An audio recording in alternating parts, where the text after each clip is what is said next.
Chris, man, anytime I hear that music, I get so excited. Gets me Like, going. man, I just love it, man. It gets me Love in the it. mood. I know that it's a Tuesday night. I'm feeling right. Stepping into the dojo with one of my good friends here, Chris the Shifu. Look, before we get moving on, I just have to say, you need to subscribe to the content. We have moved channels. We've been bumped to the main channel right now. This is the last week that we're going to do the simultaneous launch on the Grindhouse and the main channel. So if you're still watching us on the Grindhouse, make sure that you subscribe over to the main channel so that you don't miss a thing.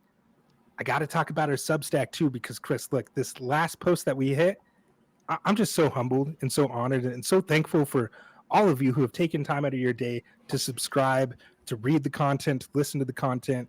It's truly remarkable to see just how much this community has grown in such a short amount of time. We're not even a year into this yet, and I really love the community that we've developed from the supporters that we've had behind us this whole time, and for the friends that we've made along the way. So, from Chris and myself, from the dojo, we just want to thank all of you for everything that you've contributed. Substack is rolling. Like I said, last post got over 1,300 views, and we got 26 new subscribers. Look, we're hitting you with like 3 staggered articles every week at a minimum 3, plus on top of what we're doing here. So a lot of free content. Make sure that you're tapped in. But my guy Chris, dude, how you doing today? How you doing, I'm Shifu? doing great, man. It's lovely to be back. That music gets me amped up. Love all the support, and we always give shout outs to all of our friends and followers, and we appreciate all the love. But I also want to give a big shout out to the haters this week. I've seen Devy Fusu crash out on Twitter since the last time we met here together, and I know that hate brings the views. So if you're a hater, listen to this episode. Tell me why I'm wrong. I've been trying to ruffle some feathers all week. I've been going on Discord. I've been going on Twitter, shaking the tree a little bit, seeing what falls out. Come on, haters. We need a little bit of hate too. I want the people to tell me why I'm wrong, besides just the people on Reddit who hate everything. So get some haters in the comments. Tell me why I'm an idiot. There's a lot of names on this RB tiers list that we're going to talk about, and you might not like any of them. So tell me why I'm wrong and tell me who we're missing. There we go. I love it, Chris. What you guys don't know, a little peek behind the dojo. Chris thrives on this stuff. Like, he needs hate, like he needs air. I love the trolls. I like to be a troll, and I love to be amongst the trolls. There it is, my little troll. Love it. Okay, so what do we got tonight? Go ahead and tell the people. Great one. So we last time we reviewed our wide receiver belt tiers, which was our first ever episode back in the summer. We're doing it again with our running backs. Next week will be quarterbacks. Well, 2 weeks will be quarterbacks. So we're revisiting. We dropped a lot of people. There's a lot less of a consensus in the dojo on these top 12 running backs this week. Last week, I think there was a lot of similarities in our wide receivers. I think that makes a little bit of sense when you look at the overall landscape of Devy and where the wide receivers are right now and where the running backs are, because there's some definite cream at the top of the running backs, but there's a lot of nuance in between. There's the middle tiers, in the middle of that entire chunk of RBs after the top handful is just a mess right now, right? There's not a consensus. We've seen guys like CJ Baxter fall off our tiers, Nick Singleton. We've seen some other guys rise into it. So we're going to go over a whole bunch of different names for you here today, and I can't wait to talk about them. Yeah, absolutely, man. Like, you laid it out pretty well. The running back landscape throughout Devy right now is pretty bleak. But that doesn't mean that there's not talent to be excited about. So I really am ready to talk about some of these guys.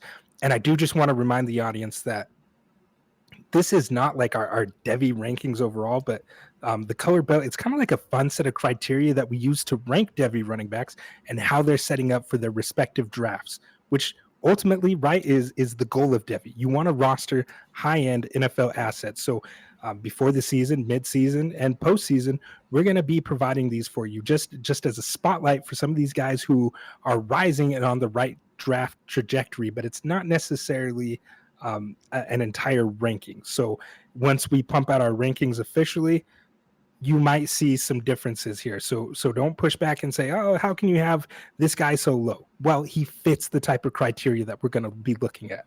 Speaking of criteria, Chris, let's go ahead and let's start with our first belt. Absolutely. We're going to start again at the bottom with the white belt. Yes, and so white belt. I'll go ahead. You can pause your screen here. I am going to read each belt criteria for you. So starting there at the white belt, that's the emerging back who's showing first signs of life. True freshmen, injury returnees, or depth chart climbers beginning to flash traits that demand attention. They are past the pure projection stage and starting to carve meaningful reps. The tools are there, and now it is about trust, touches, and time. These are the developmental stocks worth holding through volatility. So a lot there, a lot in there, a lot goes into this criteria. So looking at mine, Chris, the first guy that I have here is Mr. Bo Jackson. Look, Bo, actually named Lamar, right? Whatever he goes Great by, name. all I know is I might start calling him. 6 foot, 217 pounds. He's rushed 94 times on the season, 608 yards, and 2 touchdowns. This is a guy, Chris, that we spotlighted in our offseason freshman fever episodes. And he didn't begin the season as the starter. It was CJ Donaldson. Remember, we thought maybe James Peoples would get some look. But Bo Jackson got his first start in week 6 after getting some spot work duty throughout the season. And since he's had that start, Chris, he hasn't looked back. I was comparing his numbers, his 608 yards, to someone like Jonah Coleman, who's a hot name in the Devy community right now. Jonah Coleman only has 645 yards compared to Bo's 608. So even though Bo Jackson has not been the starter on the depth chart for the entire year on this team, his talent, Chris, to me was evident the second you saw his first touch. His 608 yards leads the team by a wide margin, because I was looking at the team rushing numbers, and the second leading rusher on the team is CJ Donaldson with only 276. So that's a pretty wide margin for a guy who didn't get his first official start until week 6. And some pushback or some things that I've heard from people say is, well, yeah, of course he's going to have light boxes because he's got all that talent on the outside. And sure, when you got the best wide receiver in Jeremiah Smith out there and another first round wide receiver talent in Carnell Tate on the outside, you're never going to see stacked boxes. But he runs with power. He's got a good blend of speed as well. Like against your Penn State Nittany Lions, he had a 51-yard rush. Week 2, I believe he had a 64-yard scamper. So he's a guy that really flashes that talent early. And I figured, like, as a true freshman doing what he's doing on a team that has national championship aspirations to be a starter and play at that level, man, it's exciting. And in terms of my Devy rankings, he's going to be much higher because of the youth, the good offense. All of those things are facilitating towards a future high-end draft pick at the running back position. Yeah, absolutely. He's obviously on my tier belt here, white tier belt as well. Very excited about the future for him. We're seeing more out of him than I expected. I think back on our freshman fever episode, I talked about, not really anticipating to see a whole bunch of him this year, but obviously he's kind of taking control of that backfield so far, as you mentioned. Just love the overall profile, the size and speed combination. He ran track in high school. He played baseball in high school. We love those multi-sport athletes because it means that you're committed. You want to get out there and you want to do as much as you can to show that you're an athletic person.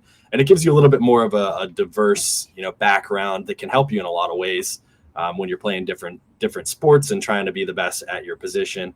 And in the case of baseball, base running is a talent that I feel like people are appreciating all the time, even at the MLB level and the fantasy baseball level. That's something that can really, contribute to the way that you're making cuts when you're a running back, or the way that you're reading the field a little bit, and the quick turns of the hips, the navigation of the pathways in front of you. And he's really shown that on tape. He's got that size and speed, as I mentioned. He's really tough to bring down with just arm tackles. Really just excited for the future of him, even though he is a Buckeye. Even though he's a Buckeye, man. Look, way not to be biased against him and just recognize the talent. But I'm looking at that other guy in your white belt, Chris, and that's somebody that you've been high on for a while. So why don't you go ahead and tell me about Usman Kromah? Absolutely, man. I still love the kid.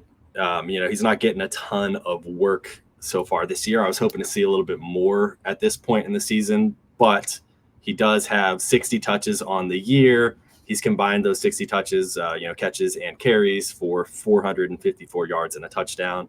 And actually, if you go on PFF with we love PFF. We're always using that for different ratings and advanced stats and things like that. So if you set the minimums to about 50 carries, he's got an absolutely stellar grade on PFF. So really enjoying everything that he is showing so far this year. And when I talk about him and why I like him so much, I talked about this on our second episode, just absolutely phenomenal film in high school. He was clocked at 22.6 miles per hour in his sophomore season. So that was a bit long ago, sophomore year of high school, but that was second in the nation for any football player that year. That's fast, man. We're talking about some of these guys that we're going to talk on higher tiers being in like the 21 mile an hour range. 22 is lightning fast, dude. That's insane. And he's hurdling over guys. There was that clip that I talked about before of him hurdling a player and then immediately hitting the ground and doing a spin move to avoid the next tackle. I just think he's a supremely talented athlete. And I think that, honestly, Florida State should be utilizing him more this year. But when he's getting the chance so far, he's really showing out. Yeah, I'm right there with you, man. Like, Florida State could use him right now. Gavin Sawchek just isn't really getting it done. Tommy Castellanos is the second leading rusher on this team, and we need to see Cromot getting more touches. 6'1", 218 pounds. He's a freak out there, man, and he looks every bit of that. Like, honestly, in looking at him, he looks a little bigger than 218. He's just like a huge yoked monster out there.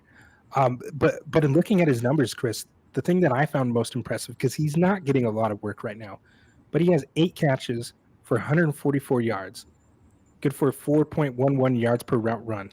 His receiving depth, like, it's not like he's running, Texas routes out there, anything too nuanced out there. A lot of dump offs and screens, but they're getting this big giant beast the ball in space and just letting him go.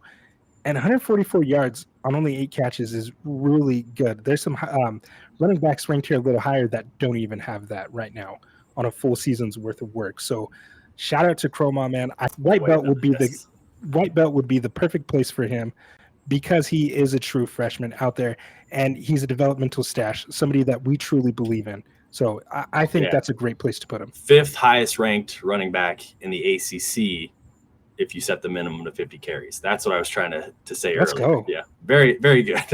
All right, so next up we have our yellow belt. Yes, sir. Yellow belt is visible talent, uneven results. Running backs with physical upside or strong pedigree who have not yet found sustained rhythm in their role. They may pop on film or efficiency metrics, but lack steady usage or reliability. Their story at midseason is still potential. The question is whether opportunity or polish arrives first. The next few weeks will define their climb.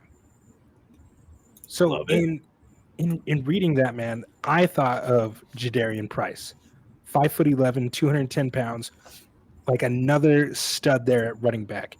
And while Jadarian Price might not be on Jeremiah Love's level yet, I think he's pretty damn close, man. You can't convince me that this kid would not be a high-level starter for, I don't know, literally any other team in the country. And I've heard that in the offseason, there were rumors that Price was offered a pretty significant NIL deal to transfer away from South Bend, but he turned down that deal to remain at Notre Dame. And I think the best part in hearing that, Chris, is like Jadarian Price is doing all the little things to help the team win. Like, he's going to be a willing blocker out there. I see him down the field blocking for wide receivers. Obviously, you see him with the kick return, right? Like the 100-yard return that he had versus USC that completely flipped the game there. So in this Notre Dame offense, we know, obviously, Jeremiah Love, he's going to be the dude there. Like, he's the primary back in the offense. But Jadarian Price has been ultra efficient with his touches. Let me frame it this way, Chris. Jadarian Price has 59 less rushing attempts than Jeremiah Love, but he still has a little over 6 yards per carry. And Jadarian Price has 9 touchdowns, which is only 4 less than what Jeremiah Love has on this season, on 59 less rushing attempts. So he still has some things to clean up. I've seen that he's fumbled 3 times already, which does lead the team. But the more I think about it, I feel like Jadarian Price is going to remain in school for that like final year of eligibility for his opportunity to be the man in this Notre Dame offense. Of course, things can change over the course of the season. If he's hearing good things from his agents, he could declare. But I just think that opportunity to be the man is going to be enough for him to say, you know what, I need to stay back. Yeah, Would you agree absolutely. with that, Chris? Yeah, we were recently doing our top 25 2026 rookie rankings as part of an effort with a whole bunch of different organizations that's fallen under the player profiler belt there, but they got a bunch of guys from the dojo, from C2C, people from all over, just to provide some rankings for these upcoming classes. And I was struggling a little bit to where I was going to put him in those rankings and among the RBs, because I do think he's probably best suited to go back. The thing that kept him off this top 12 for me, specifically for this episode, was the fumbling issue. But I do like what I see out of him when he's carrying the ball and not dropping it, So I think he's a really talented running back. I think it would really benefit him to go back to school and try to be, the lead dog for a little bit. You're right. It ultimately depends on what his agents are saying and where they think he's going to fall in this class. If he's got a decent shot to be a day 2 running back, I think that they're going to, tell him that that's best for him. But I'm not sure that I really see that with where we're standing right now. But he was very, very close to being on this top 12 for me. And I think it's great to talk about him on the yellow tier, because there's a lot of what you said is absolutely correct. And I think that there's a good running back in there. Absolutely. Yeah, he's going to be a steal for whatever team gets him. He, like Jeremiah Love, right? He has that blazing speed, but he's got like surprisingly good contact balance, and I've seen him run with power near the goal line. He does everything really well. But especially Chris, I loved his vision. I've seen him set up blocks well. I think it kind of points to what makes him such a good kickoff returner, being able to set up those blocks and move around. Like, that's really evident in the way that he runs the football. And man, if we get a chance to see this guy as the guy, maybe to pair with Anais Williams next year or whoever they got, because they got a bunch of if Ohio State is currently the wagon and this pipeline for wide receivers, I think that Notre Dame's about to be that for running backs, because the talent that they have behind Jeremiah Love, behind Jadarian Price, even behind Anais Williams, they just got a lot of good talent there. So if he has a chance to be the number 1 guy there, oh man, that gets me so excited. And of course it does. I have here on my yellow belt Nate Frazier, who is a guy that we both had on our belts back on episode 2 in the off season. But I still really like Nate Frazier, man. It's been a bit of an up and down season for him so far. You could even call it mediocre, I think, right? But last game against Mississippi State, he exploded. He had 181 yards and a touchdown, and that was only on 12 carries, which I think highlights the ceiling that he's capable of, right? He's a very talented running back. Was PFF's number 1 graded running back in college last week. He's only a sophomore. He's on pace to have a pretty similar season to what he had in freshman year, which, again, we could say maybe mediocre, because you'd like to see a little bit more growth in year 2. But I still like what I'm seeing, what he's putting on tape. I think he has an immense ceiling. We've talked before. Nick Saban said he was his personal number 1 running back in his high school class. He's got that 10.58, 100-meter speed. He's just fast as hell, man. He's got patience when he needs to be, and he's extremely explosive when he can be. He turns on the burners extremely quick. He has a knack for slipping through any holes that are made for him, and he doesn't waste any movement whenever he needs to find that hole. I know everybody always wants to talk about Le'Veon Bell when they talk about patience. Not quite that level of patience, but you can see that he's reading the field well and waiting for holes to develop. And as soon as he sees a hole, he's taking the quick cuts and making it right upfield. And like I said, just turning those burners on really quick, man. Nice contact balance for a guy with his speed. Not very easy to trip up. He does have the capability to be used in the passing game, I think even more than Georgia has done with him. If you look at some of his high school tape, he was absolutely dominating on some wheel routes. He kind of tracks the ball a little bit like a receiver does. He looks great out in space, when they're getting him screen passes and things like that. He's tracking the ball well and turning really quickly to become a runner. I think there's a lot of untapped potential in him, and I'd like to see them utilize it a little bit more. So the up and down season, I think, is keeping him off of a lot of people's radars right now. He's fallen a little bit in the Devy community, but I love the upside that he has. And, that's going to land him right here on our yellow belt. But I think, he's still young. There's still time for him to develop and prove that he's one of the best running backs in the nation. Yeah, he's a guy that's had like a sophomore slump, right? In the offseason, we had such high expectations for him. He was a purple belt for me in the offseason. I love his film. I love the way that he runs the football. I've said before, it's smooth like butter, just the way he kind of effortlessly glides and he can cut while maintaining like top end speed. That's what I've always loved about him. But I mean, he does have those red flags on his profile. He's another guy that had a bit of a fumbling issue going back to last season as well. And you saw this season his running mate Chauncey Bowens kind of start to take over. I believe he had an injury or he's been out, but so Nate Frazier has had that opportunity now, and he's had a couple of weeks with better production. He's starting to look a little better. I don't know if it was a lack of confidence from the fumbles and just it hasn't been exactly perfect, but we talk about all the time about letting that adversity shape you. So hopefully he learns and grows from it because the talent is there. So absolutely, it's a great call of what you said. Like, don't give up on the talent just yet. He's still young. He's going to be a junior next year. You know, he'll have another year of eligibility. There's still time for this. He's very talented. I do think, Chris, that early in this season he may have been put in the doghouse. You know, just because of the fumble, and pun not intended there, by the way. But I do think that you know Kirby Smart. I do think that Kirby Smart was a little frustrated with him, and like I said, Chauncey Bowens has looked well too. But so I think that they could be a really good tandem going forward. I do not think that Nate Frazier should be getting all of the carries anyways. He's a guy that does need to be complemented with another back there. And I look forward to seeing Georgia. Like, they're starting to get on a roll now. Gunnar Stockton's starting to play a lot better. And I think that they're going to implement that running game a lot more between the two. And hopefully in the passing game, like you said, because I totally agree, man. He needs to be utilized in the receiving game much more. Absolutely, yeah. And we talked about the intangibles. Love that. By all accounts, he's a hardworking guy and very humble. So I think that if anybody has the ability to bounce back, it's him for sure. For sure. Moving on to our blue belt tier. Yes. Blue belts, gifted runners on the cusp of proving it every week.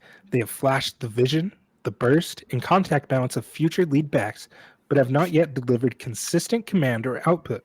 Whether limited by rotation, scheme, or durability, the ceiling is clear. They simply need rhythm and opportunity to match their traits. So one guy that I had on here who doesn't necessarily fit that, he fits that more with an asterisk, is Caleb Hawkins. Because Caleb Hawkins, the North Texas running back, he's down there with Drew Mestemaker. And, you know, Mestemaker's been getting a ton of buzz, and North Texas is looking fantastic, right? And he's the one leading the charge out of the backfield. The big asterisk there would be that he's not playing against absolutely phenomenal talent, right? However, that's not really a knock on him. He's doing everything he possibly can against this talent to make a name for himself. Ultimately, I would love to see him transfer and prove it against, you know, SEC competition, Big Ten competition, a little bit of a higher elevated, you know, defensive front that he's facing on a weekly basis. But he looks fantastic. He's PFF's number 2 running back in the nation this year, behind only Mr. Jeremiah Love, which I think speaks a lot to his overall talent and abilities. He's had 121 carries for 744 yards and 11 touchdowns after his nearly 200-yard monster game with 4 touchdowns last time they played against Navy. He's a yak machine. He's top 15 in the nation with 4.68 yak per attempt. His 47 missed tackles forced is 7th in the nation right now. All of the stats that we love are just absolutely shining through with this kid. He's getting some work in the passing game as well, with 24 receptions on the year for 3 touchdowns and 273 yards. So I think he looks like a stud. It is a little bit difficult to scout film just because sometimes there's just wide open holes. Like I said, the defensive competition isn't up to par yet. So we really need to see what he can do against better levels of competition, which is ultimately what keeps him capped from being on a higher tier, because the production itself is by all means somewhere in the purple to black belt range. But production against, you know, lesser competition doesn't equate the same way, right? So that's why he's a little bit of an asterisk there, because based on the format that we had for the blue belt, doesn't quite fit that. He's proved everything he needs to prove against this level of competition. I just need to see some more studs on the opposite side of the field against him. But if you're enjoying watching North Texas, you're scouting Drew Mestemaker, just make sure you take a little look at Caleb Hawkins as well. Yeah, I'm going to have to do that, man. And you know what? I'm sure there's plenty of evaluators out there from other teams that have been watching North Texas. I think Mestemaker and your boy Caleb Hawkins here which is somebody that the Josh the Shinobi in our Substack has highlighted before in some of his articles before. And of course, his last name is Hawkins too, so he pointed out that he loves that last name. That's great. Yeah, and I have 2 Hawkins on my blue belt here. Yeah, look at that. But I mean, Caleb Hawkins, he's somebody that I haven't watched a ton of, but I'm definitely looking forward to looking at that. And I think that there's been a blueprint set for some of these running backs. Like you could play against this lower level competition, enter the transfer portal, a la Ahmad Hardy this last season, right? Going to Mizzou, transferring up to the SEC and dominating, right? Like that blueprint has been set, and we'll see, is he more of a Mekhi Hughes or is he on the Ahmad Hardy level? It's a really good litmus test for these guys because, like you said, the competition isn't the greatest, but he's going to have a chance to go and possibly play against better competition, which will be a really good test for him. So I think that that's a good call. My first one on the blue belt, I have Mr. Hollywood Smothers, somebody that if you follow me on Twitter, if you're in there in the Discord, he's a dude that I haven't shut up about. And look, like I'm starting to tell Chris that I definitely got a type. Like I've said for fantasy, that gold with the running back position are these guys that are able to flip your week in one game. Like we just saw Devon Achane this last week, Jonathan Taylor, people like that in the NFL that have the ability to hit the home run. And that is just so many fantasy points on your roster. And that's what I see with Hollywood Smothers. If you like Isaac Brown, like I do, then you're going to love Hollywood Smothers because he wins in a lot of the same ways. Very fast, and he's going to take one to the house. Like he's a threat to take one to the house on any given run. The difference between he and Isaac Brown is, well, Hollywood Smothers is a little bigger, and he's way less hyped, but much none of the same. Looking at his numbers, Chris, he ranks 10th in the Power 4 with 825 rushing yards and 14th in missed tackles forced with 36. I think Hollywood Smothers, he's like a functional receiver on screens and dump offs. He's got 28 catches for 170 yards with a respectable 1.21 yards per route run. And I haven't heard a lot of people in the Devy space talking about Smothers. He's more so talked in like C2C, CFF, things like that. So I wanted to be sure to give Smothers his flowers and talk about what he's been able to accomplish this season. I think that he profiles as like an excellent fit for any system that employs a heavy dose of outside run concepts where he's able to press the line and hit those cutback lanes and use his speed to rip off those long gains. The good thing for Hollywood Smothers is that exact offense is rampant in the NFL right now, right? Everybody's using the kind of modernized West Coast outside zone scheme. So he profiles as a guy that can fit any of those offenses. I think that as of right now, if I had to peg him in order of the draft, I would say that he's probably like a day 2 guy, probably mid, late second round, third round, somewhere in there. But he's going to have an opportunity in these last couple of weeks of the season to really elevate his draft stock. So he's somebody that I'm watching with bated breath, hoping that he could take that next step because I just absolutely love watching this dude play. Yeah, you nailed it. And little sneak peek, I actually have him a little bit higher because when we're talking about this stage of the game, the guys who I want to rank a little bit higher are the guys who I think have a path to true NFL success now. You know, Devy's fun and it's great to watch these players in college and think about what they could be. But when we're getting this close to draft, and we've talked about the 26 class not being as good as we expected, I think he's probably a top 5 back in this class. And I completely agree that there's a really good shot that he's a round 2 or a round 3 pick, and he's going to have a chance to play pretty quickly in the NFL. So I really like this guy. You hit a lot of the metrics that I wanted to cover. I think he's very talented. He runs really smooth. He's a home run threat. He's a lot of fun to watch. So, sneak peek, I got him a little bit higher. Okay, so my next one on this list, Chris, is Jordan Marshall. Jordan Marshall, man, this is a guy that I first came onto him last season. Last game for Michigan, the ReliaQuest Bowl, they had this upset win against Bama. I believe it was like a 19-13 upset victory over them. Jordan Marshall rushed for 100 yards. And remember, this is last season before Mr. Bryce Underwood came. Like Michigan was struggling with the forward pass.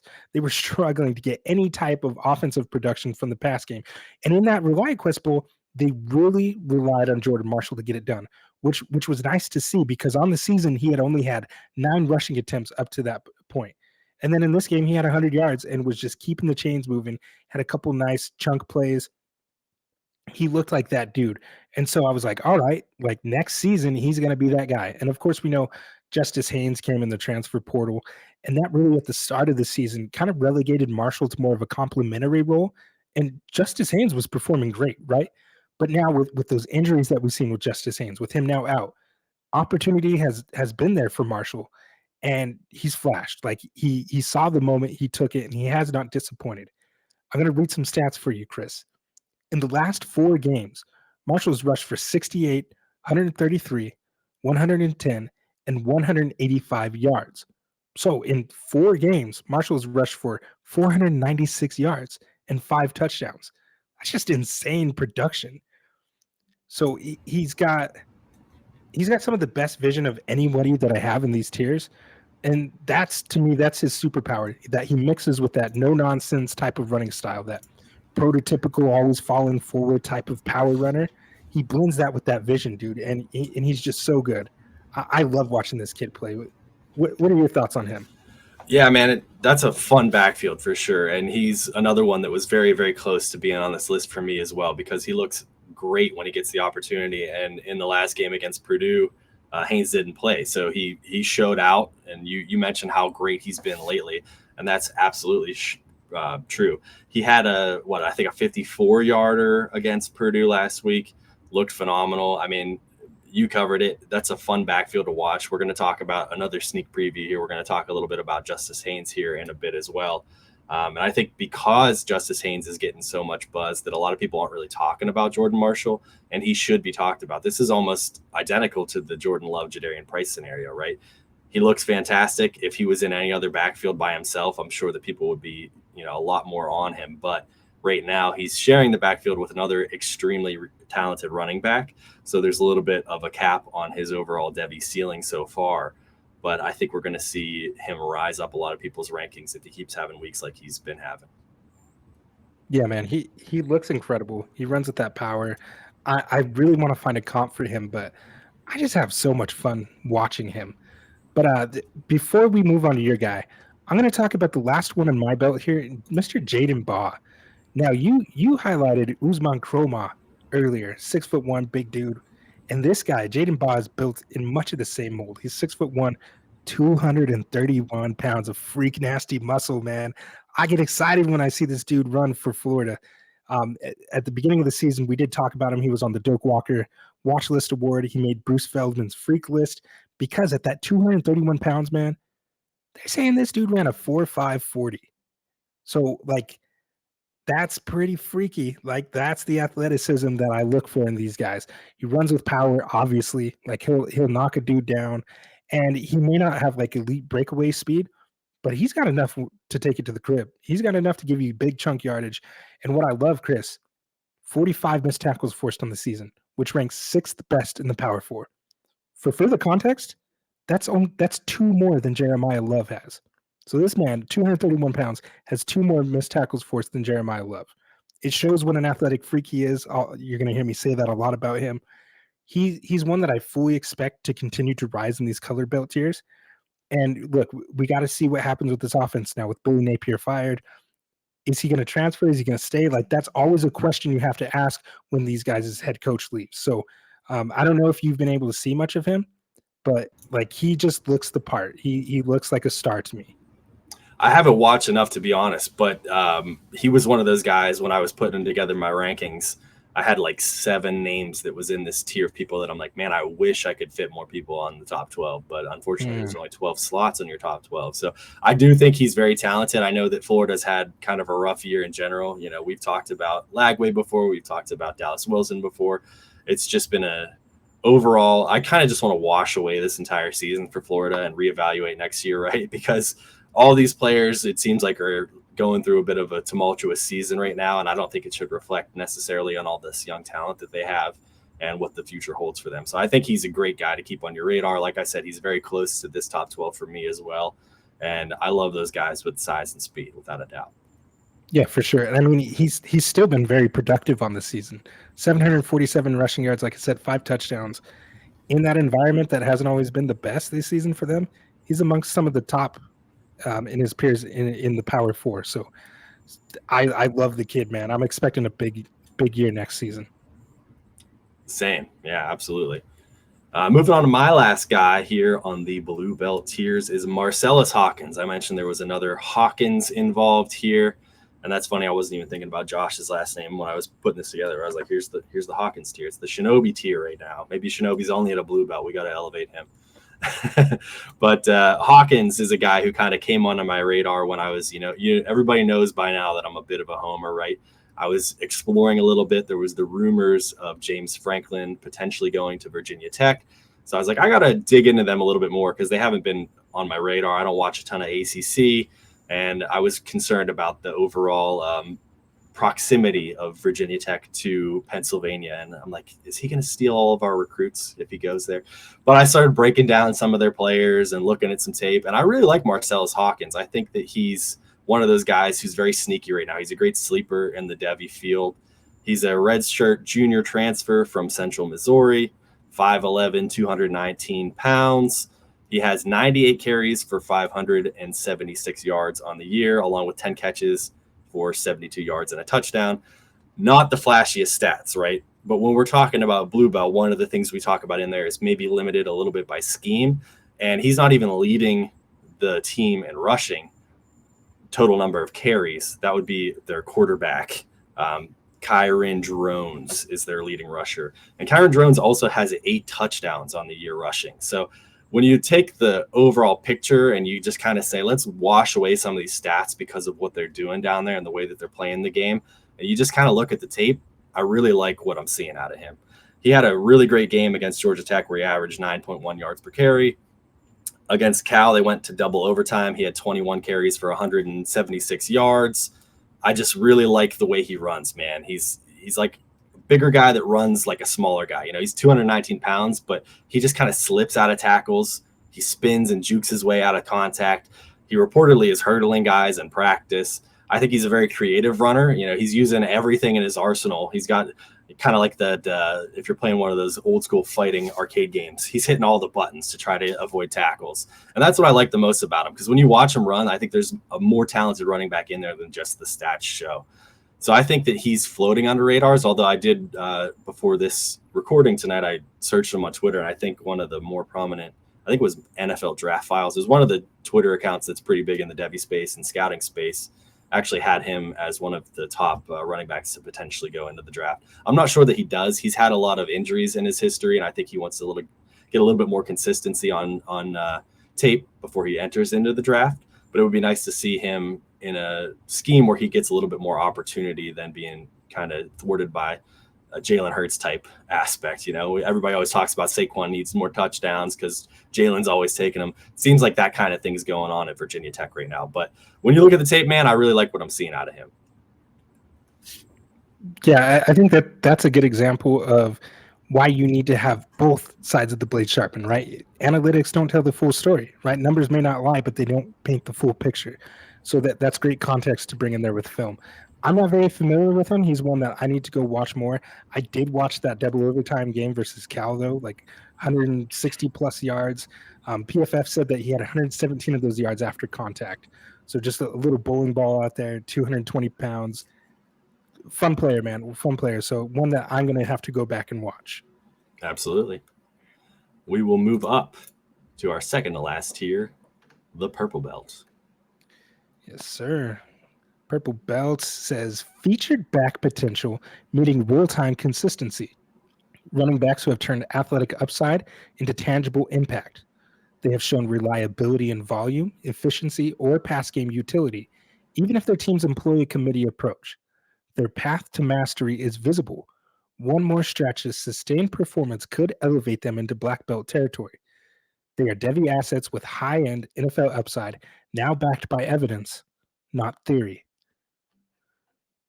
So that to me, Chris, like when I was doing this, I immediately thought of Justice Haynes. Because as we know, Justice Haynes was one, at least for me, I had on my yellow belt tier over the course of the offseason because I knew that he had the pedigree. I wasn't sure what was going on with the scheme there in Bama. I wasn't sure. But I knew that Justice Haynes was talented as hell. And we've seen that, man. We've seen that so much when he's been fully healthy. Every single game that he was played in this year, he has rushed for well over 100 yards. Chev gave him, we did our show on Sunday. Chev came out with a pretty cool nickname for him, man. It's like a 1950s baseball era name. He's calling him Home Run Haynes. I love that. Run Haynes. Yeah, man. That's a like great that one. just it's a great name and it fits him like to a T because that's what he does. Like there's a game, I believe it was against Oklahoma, coming right out of the half, 75 yards to the house. He has that on his tape. So many 50+ yard runs. Dude is blazing fast. He's so fast that he erases like those pursuit angles and safeties trying to bear down on him. He's just too fast. They can't even get a hand on him.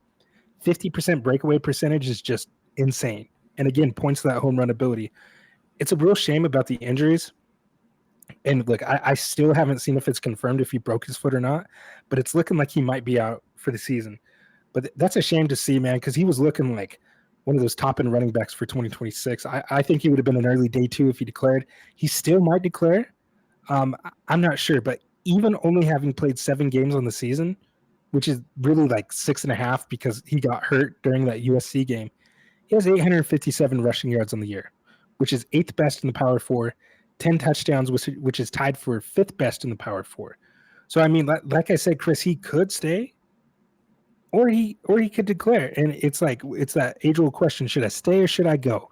And I want to know, Chris, do you think that Justice Haynes should declare for the draft? Do you think he's done enough for that? Or do you think he should stay at school?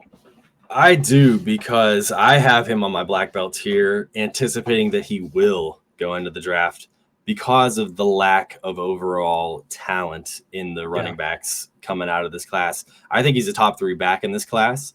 I think he's done enough this year to make somebody take swing at him in day 2. I think he's very talented. I love the top end speed. I love that nickname too, by the way. That's amazing. Home Run Haynes. Home Run Haynes, baby. We talked about Jordan Marshall being great. We talked about that backfield. He's just looked phenomenal all season. So I think that he's shown enough against enough quality talent that somebody will hopefully encourage him to enter the draft, and somebody in the draft will say, I'm taking him because we need some running back talent, a little bit of juice in the backfield. So maybe he comes back, but I'm being bullish on him. I'm projecting him to come out. And if that's the case, I want to get my hands on him. He's high priority for me. Yeah, for sure.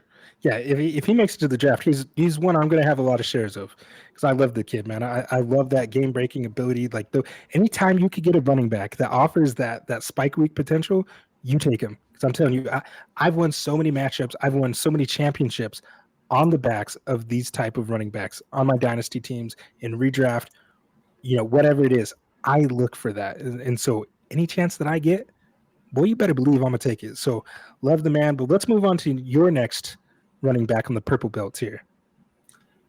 Yeah, speaking of spike weeks, man, Isaac Brown is an absolute stud. And I know this is one of your guys too, so I don't want to talk too long about him because I know you've got a lot of passion for him, but he has just been phenomenal this season. He's another, potential home run Brown, right? Like this guy is a lightning rod. Any given play could go to the house with him.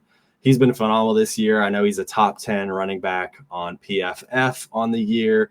111 carries, 90 carries, 776 yards, which is a great 8.6 yards per attempt. 5 touchdowns rushing on the year. He does have 2 fumbles, which, we talked a little bit about fumbles, but I'm not overly concerned with that. Just when you talk about the overall profile, you want those big spike weeks out of your running backs. And I think that he can do that for you, not only in CFF leagues and C2C leagues, but also in the NFL when he gets there. He's got 40 missed tackles forced on the year, 5.12 yards after contact per attempt, which is phenomenal. I mean, that's like elite territory. This is a guy who doesn't say no. He doesn't go down easy, and he takes it to the house on the reg. So this is the kind of guy that you want to see on your dynasty rosters, without a doubt. Without a doubt, man. And look, he has been nicked up a little bit this season. He's only played 7 games so far on the season, but I'm still high on Isaac Brown. Like I've seen his value dip for whatever reason, but I think people are just so reactionary in nature. It's like I don't see him playing. I'm gonna move him down a little bit, but not me. I'm still very high on him. he, like you said, he has 90 carries for an 8.6 yards per attempt. So his efficiency is off the charts. 65% breakaway percentage, 2 rushing touchdowns of over 70 yards. Like that home run threat, definitely. Between his 5'9" frame, his rushing style, and the efficiency, it all makes me think of Devon Achane, who was a guy that I was very, very high on pre-draft. So whenever I watch him play, even like his running style, man, it just looks like Achane out there. And I think that should excite you for when he's ready to hit your dynasty rosters in that vaunted 2027 class. I'm all in on this dude, man. I Yeah, I think was that going to he's going to drop an be. Achane comp, but I think I got that from you. So I was like, I'm going to let him do that. Yeah, you definitely did. I've been calling him Achane for a while, so for sure. Without a doubt. Tell us a little bit about Emmett Johnson. This is the guy who you put on my radar this week. And I admittedly need to do a little bit more watching of film on him, but everything I saw was very exciting. Yeah, you need to watch him ASAP. Like, you need to prioritize this. And I know For sure, Nebraska hasn't been the funnest watch this season, but Emmett Johnson has just become their go-to player for everything. Like, he is the offense. 5'11", 200 pounds. He's rushed for 203 rushing attempts for 1,131 yards, 11 touchdowns, and only 1 fumble. Going back to week 1 against Cincinnati, he rushed for 108 yards, and that's when I put him in my book of secrets, and I've been tracking him ever since. And I was like, I need to put out some tweets and stuff on this dude because he's going off, dude. He looks incredible. He's so much fun to watch. He's patient behind his offensive line, and he could hit that hole when just the slightest little crease appears. He's a silky smooth runner out there. He's got 7 feet in traffic, and he's just so damn shifty and elusive, Chris. Like, the tape on this guy, man, I implored you to really watch him a little bit a little while ago. And I'm telling all of you, the listeners, if you have not watched him play, do yourselves a favor and go out and check him out. But for as fun as the tape is, his numbers show just how dominant he's been. Emmett Johnson leads the country in rushing yards with 1,131 yards, 6 rushing yard performances out of 10 games played. So 6 out of the 10 games played rushed for over 100 yards. Emmett Johnson has 55 missed tackles forced, which ranks 5th best in the entire country. Like, that's the stat that we always look for, because it's a metric that shows you, like, independent of your line, can you make a dude miss? And he at 200 pounds, he runs with a lot more physicality than you would anticipate. And I don't think he has like elite, like, he doesn't have Justice Haynes breakaway speed, but he has enough to get those big chunk yardages. And he's so shifty. I think I hope you at least saw the tweet that I sent out. He does a lot of good work out of the back, like in the receiving game, out of the backfield. But he's just so shifty, man. And that's why he racks up those missed tackles force numbers. Shifty and elusive, like he could set blocks up well down the field. He really does it all. He's a highlight machine, and he's literally doing it all for Nebraska. People need to be talking more about this man because he's draft eligible. And right now he's moved into a top 4 running back for me. And I do want to push him over somebody that I have ranked higher. And I'm going to talk about that a little bit. I think outside of Jeremiah Love, he would profile to me as the best receiving back in this class, just behind Jeremiah Love. I love that. Yeah, so please, I implore all of you, go check out this man. I don't know why he's not getting a lot of buzz, but he should be, because the dude is just incredible. Yeah, that's fantastic. Like you said, I'm going to have to do a little bit more research on him because it sounds like he's great. And I did see your tweet, and I'm glad you put him on my radar because he's not a name that you hear too much of. And when you hear Emmett and running back, you have to, your ears perk up a little bit, right? Yeah, and leading the country in so many metrics, like over 1,000 yards already. You need to be onto him. He's a sneaky one. You heard it here first at the dojo. My last guy here on the purple belt here is Le'Veon Moss, who's another guy who I feel like, he's a name that a lot of people have heard, but I feel like he's not getting a ton of buzz. But surely, if you're an Aggies fan, you know who this is, and you're wondering why people aren't talking about him more. I know he's been a little bit banged up as well this season, but when I look at him, man, I just see an NFL running back. Like, he looks like a prototypical running back that NFL GMs are looking for. He's 5'11", 210 pounds with some great speed. But what I love about him is just the overall, he brings that swagger to the field, right? He's got that hard hitting, hitting the holes really, really hard, tough to bring down, right at the line of scrimmage. If he's getting involved in some contact, he can break through pretty easily. He's got that home run ability. There was or I think it was last season, actually, if we're going back to 2024, he had a nice 75-yard touchdown, I want to say. And afterwards, somebody told him to talk about it. And he said, you know what? I can't even tell you what happened because I was just balling, man. Like, he didn't even remember the play. He's like, I'm just out here balling. And that's what I think he brings. He brings that old school mentality where as soon as the rock touches his hands, he wants to take it as far as he can. And I love that about him. I think that he's still kind of floating a little bit under everybody's radars. And I think he's a name to watch in the upcoming draft as a potential riser. You know, whenever we see maybe the combine roll around and he shows what he's made of, or if he gets that draft capital that we're anticipating or that I'm anticipating, I think there's a good shot that he ends up in a nice position to be an instant impact player at the NFL level. 3 touchdowns against Notre Dame earlier this year. And in the games around that, like Auburn, he put up 139 yards and a touchdown for 6.6 yards per carry. Like, he's had some great tape. He's just not been playing lately because he's been banged up. So that's, I think, keeping him suppressed a little bit. But for me, he deserves to be in the purple belt tier because of what he's done before and what he's shown. And like I said, I have a high suspicion that he's going to be a big riser come draft season. Excellent. We'll see. So what specifically, what type of draft capital are you projecting for Le'Veon Moss? I could see him being a round 3 guy. You know, one of those guys where once we're anticipating probably Love is the only round 1 guy this year, right? And then I think maybe only 1 or 2 are really worthy of like solid round 2 capital in this upcoming draft. But once a couple of those guys go, I think that there's a handful of players in the draft that are going to start, you know, getting their names picked off here in round 3 and into round 4, because, you know, once they say, there's some running backs I like, GMs are like, that guy's gone, let's go up and get our guys that we want right now. So I could see him being a round 3 guy, and that's the kind of capital that you really want and need to expect for some of these running backs in the modern NFL, because gone are the days where we've got 5 running backs taken in the first round, right? So if you're talking round 3, it doesn't sound great if you're an old head like us and you're thinking historically, but that's pretty good for modern day NFL. Yeah, modern day, you know, day 2 draft cap is good enough. Like, that's a pretty heavy investment for these teams at that position, I think. So I love it, man. I love it. But let's go ahead and move on to our last belt here, our black belt. And black belt is the rare running back who combines elite traits with proven dominance.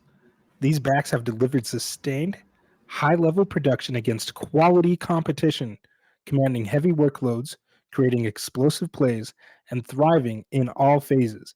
Their vision, balance, and receiving skill translate on tape every week. They are no longer projections. They are verified workhorses with early-round NFL futures firmly in view. And of course, I would be remiss if I did not begin this with Jeremiah Love. I think, of course, have to, right? Like, he is clearly, to me, the crown jewel of the 2026 Dynasty rookie class. We just recently did that mock on Substack, and last few mocks that we've done, we've pretty confidently put Jeremiah Love there. He's a guy. I got a couple Dynasty teams with the number 1 overall pick, it's looking like, and I can't wait to add Jeremiah Love to those rosters. Like, it's been business as usual with him. In terms of this season, he's just a threat in all aspects of the game. I really don't have very many notes. He's a 3-down.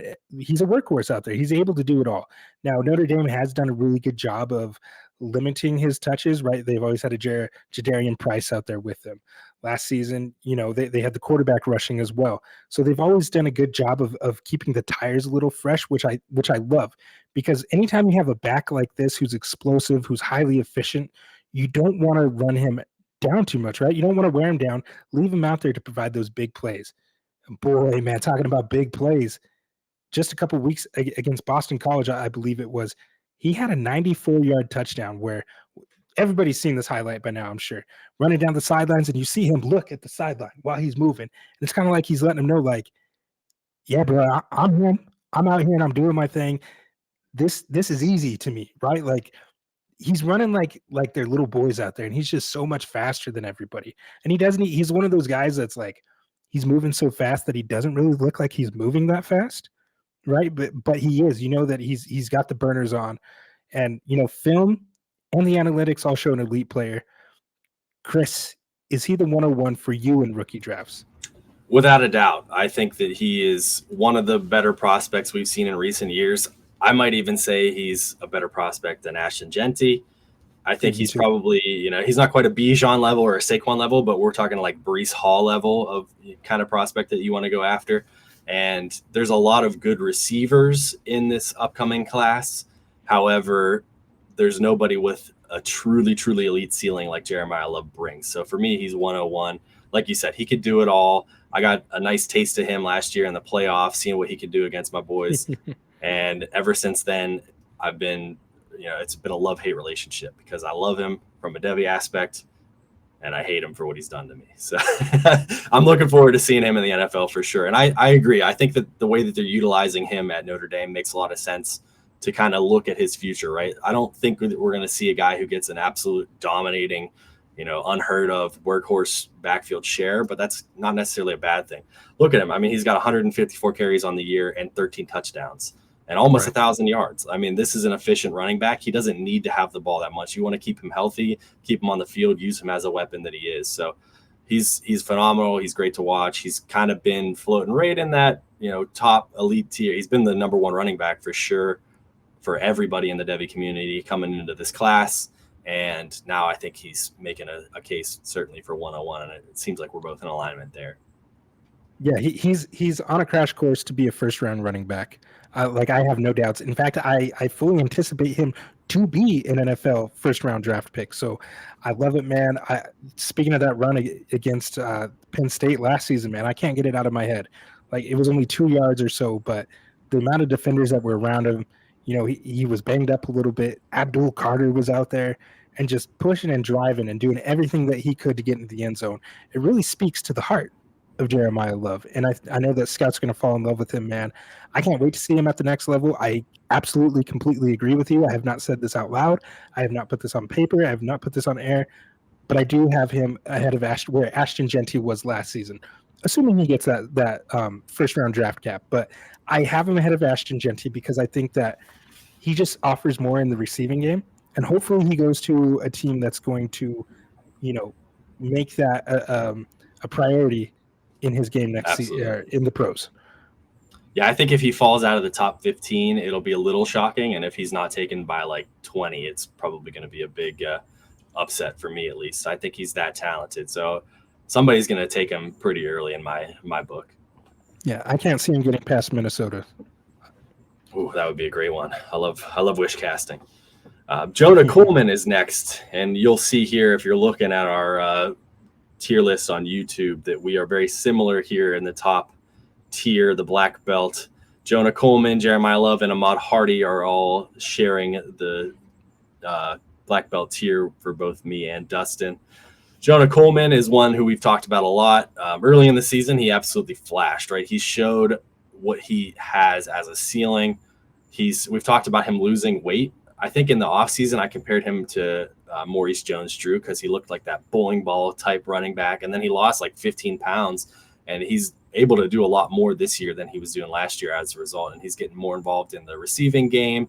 He's taken some receptions to the house. He looks like an all-around type of back that you want to invest in from a Devy community, and the NFL coaches want to say, we can plug and play him right now. Even if there's a veteran there, if there's a Ramondre Stevenson type or, one of those guys who's not threatening, but is one of the guys that does things well. I think that's the kind of backfield that would make a lot of sense for him to land in, where he doesn't have to be the one true guy right off the start, but he can start to learn the NFL game a little bit, adapt to the, advanced speed and defenses, and get a little taste here and there. So I don't think he's going to be necessarily a league winner in year one, but I think that long-term he's got a really, really high ceiling. And as we, project him to be potential round 2 running back, he's firmly the number 2 running back in this class for me. Yeah, I still have him as my running back 2 in the class as well. I've talked a lot about Jonah Coleman. I feel like I was in on him before the masses were, so I love to see him doing well. 645 yards, 13 touchdowns. The yardage isn't the highest amongst some of his peers when you compare them, and he has slowed down a little bit, pretty considerably from his red hot start to the season. it's slightly concerning, and I did consider moving him down, but I stood firm because I've seen enough on tape for me to confidently claim him as that running back two in the 2026 NFL draft. But I have to admit, man, my guy Emmett Johnson, he's catching up for me to put him in this tier. Like I really struggled with that. Do I put Emmett Johnson up because of the proximity to the draft and his production and all the metrics, those benchmarks that we look for? But look, Jonah Coleman, he's shown that he's the bulldozer with ballerina feet. His ability to cut and be surprisingly elusive pairs so well with that vision and his ability to set up blocks down the field with that wiggle. So are you at all concerned, Chris, or is his profile pretty solidified for you? Only moderately. And I say that because when I see something out of somebody, I know that they have that in them, right? And that's why I say that it's probably good for him to go somewhere with a vet where he doesn't have to have, like we've seen what happened to Genty right now, right? Like he's got everything on his shoulders and it's not going so well. And he's in a pretty bad offense and he's in a rough situation. I don't want to see that out of Jonah Coleman. I think that he's going to have a nice slow burn start to the NFL, and that ultimately the ceiling that we see and what we saw earlier this season is something that might make him a riser, from the point of the draft. Maybe he dips a little bit and then rises again as his career projects out. So I do like the talent there. He's in that murky sort of tier where he's definitely a black belt for us based on the way we're projecting things. But there's a world where there's, some of those running backs that went into the draft last year maybe stick around, and he's a little bit further down on people's boards this year because of the overall lack of talent at the running back position. He's locked into RB2 for me from what I've seen. Another guy that we got right here, we both share is Ahmad Hardy. So why don't you go ahead? I want you to take the lead on this. Tell me what you got on Ahmad Hardy. He's looked fantastic for sure. I mean, we talked about him. I don't think he even made my tiers on our episode 2 back in the offseason, but he has looked fantastic as a transfer. He's everything that I was hoping Mekhi Hughes would be at Oregon, right? Mekhi Hughes was a guy who I was much more bullish on back on our earlier episode, and I expected good things for him at Oregon, and we've all seen how that's turned out. But Ahmad Hardy's sitting at 172 carries for over 1,000 yards and 12 touchdowns on the year. Good for a 6.1 average. He just looks like a fantastic pure runner right now. That entire Missouri team has just been fun to watch all year. They're one of the teams that I like to tune in the most just because him and Bo Perbula, like it's just been a fantastic team to watch offensively. And I think he's really solidified himself with his production so far this year. And, the shiftiness, the speed, the breakaway ability, everything that he's put on tape so far makes him an early contender for me to be the number 1 running back in next year's potential draft class. Let's go. Like that. Love it. That's beautiful, man. In my notes, I literally have him. He's my early 2027 RB1. I mean, and how could you not? How could you not at this point with everything that he's shown on the season, already over 1,000 yards? Look, let's put it this way, Chris. Of all the running backs that we have here, there's only 2 that have hit 1,000 yards so far, and that's Emmett Johnson and Ahmad Hardy. And like Ahmad Hardy, dude, to me, I've told you this before, my comp for him is Mark Ingram because of that hard-nosed running style, feet always churning. He's always going to get those goal line looks. Like he that's where he's going to make his money in the NFL because he's always going to be able to push forward, keep moving his feet, and get those gritty touchdowns for a team. Think like David Montgomery, that kind of archetype. I don't know if he's that big with his frame, but very exciting, very good stuff. 65 missed tackles forced are the second best in the country now. He was leading the country for the majority of the season, but he's been passed up by the next guy on my tier list. Interesting. Yeah. I mean, if you look at the stats from last year at UL Monroe, he's going to pace all of those. He's pacing to beat all of those. He's going to break all of the records he set for himself last year in his freshman year at a much lesser school. So that just speaks volumes of what he's doing at the SEC right now. He's just astounding to watch. He's a lot of fun. Well-deserving black belt here. Thank you. Well, we already talked about Justice Haynes, so I'm going to finish it off with the last one that I have here. And I already kind of alluded to it, but Mr. Kwan Lacey now leads the country in missed tackles forced with 71 on the season. He's currently my RB2 for 2027, so that's why I kind of got him up here this high. And Chris, you were talking to me like, I need to watch more Ole Miss. And yeah, you do, because he's so much fun. He's been a big riser. He's just been able to consistently move the chains for this offense. And he's not like a true home run threat, but he's going to consistently make those 10 to 15-yard chunk plays. It's been shown this season he has 16 rushing touchdowns. And one thing about Lane Kiffin, man, he knows how to find good running backs. And you could see that this is the piece in the offense that Lane Kiffin's been missing since Quinshon Judkins was there. And actually, with how he runs, Lacey actually reminds me a lot of Judkins in this offense. Like I said, man, leads the nation with 71 missed tackles forced, and he's just a treat to watch, dude. He did transfer from Missouri last season. Can you imagine if Mizzou still had Kawan Lacey and Ahmad Hardy on the same team this season? We were this close to that happening. That's crazy. Yeah. Absolutely insane. And he's leading the nation in touchdowns right now, too, with 16. Just a true stud. Yeah, close to 1,000 yards. Like, he's right there. Like I said, RB2 for me, early RB2 for me in the 2027 draft class. That's a bit of a miss by me. I should have had him firmly more on my radar. Yeah, he's number one in missed tackles force now. He's at 71. He passed Ahmad Hardy. Crazy, yeah. Look, if you've been rocking with us here at the dojo, if you enjoyed this episode, you need to do me a favor right now. Lock in, subscribe, like the content. It helps us grow. It helps push this out to other people who really enjoy this type of stuff. And it's all free. We're giving you Substack, quality content, 3 weekly articles every week, all for free. We do it as a passion project from us to you in the dojo. And look, we got one of the best communities out there, free Discord as well. If you want all of this, the best way to find it, one, I'm going to have it linked in the description, or you can hit my Twitter at Empire Elite FF.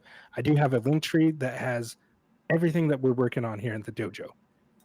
So from us to you, we will see you next time in the dojo.